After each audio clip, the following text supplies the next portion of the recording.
The Kind Worth Saving is a thriller novel by Peter Swanson. I listened to this one on audiobook.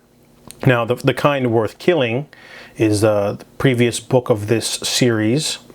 It's one of my personal favorites, recommended by Books with Emily Fox. Pretty much a perfect thriller, to be honest. I really dug the characters and the twists of that book.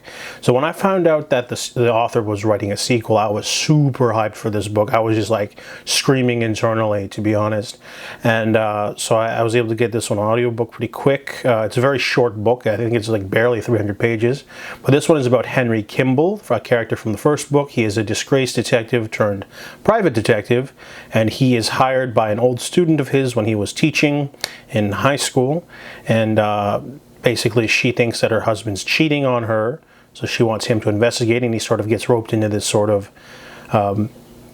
affair, love triangle of sorts. And the deeper he digs, the more he finds out that he doesn't really know all the answers, and he might be being used by this lady.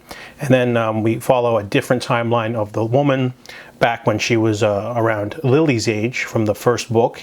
She also was like Lily, liked to use other people.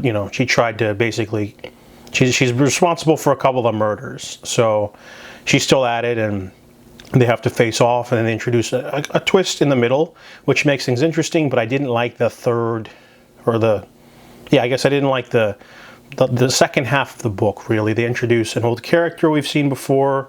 I was like pumped to see her come back, but it really felt flat, to be honest. The second half of the book kind of dropped off. Convenient things happen. They don't really develop a sort of tension. It doesn't feel earned. Any of the things that happen to the characters just feel kind of random. I wanted to like the book a lot because it's a sequel to one of my favorites, but it's one of those, it feels like a superfluous sequel, where it was just kind of made because the author was stuck.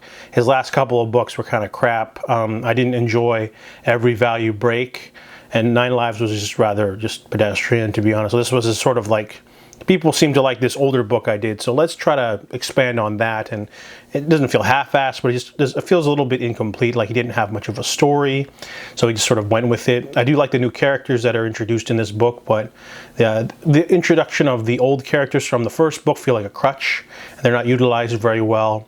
I don't like the way the characters developed in the sequel. So other than that, though, the book is still fast and easy to read, enjoyable. I probably wouldn't buy it or read it again, but if you like the first book a lot, it's worth maybe checking this one out, but go in with low expectations. So I give The Kind Worth Saving 3 out of 5.